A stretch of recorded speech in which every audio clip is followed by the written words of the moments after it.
Early morning 7:30 అయినా లేకపోతే నేను ఈ రోజు ఒక్కదాని కోసం 4:30కే లేచా మావా.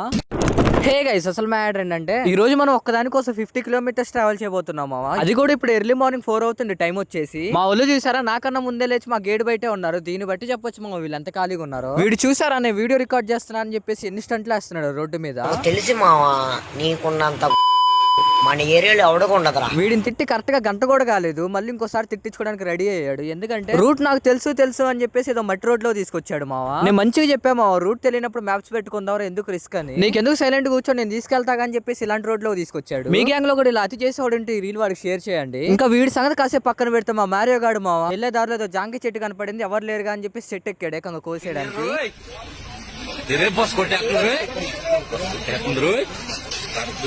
ఇంకా ఫైనల్లీ వెయిట్ ఇస్ ఓవర్ మావా. మన గమ్యానికి ఇంకో 5 కిలోమీటర్స్ మాత్రమే ఉంది. మా ఫ్రెండ్స్ ఆమె మాలేశారు మావా, సో ప్రసాదం తీసుకొచ్చాడు అనమాట. దీని గురించి ఈ రోజు ఇన్ని కష్టాలన్నీ.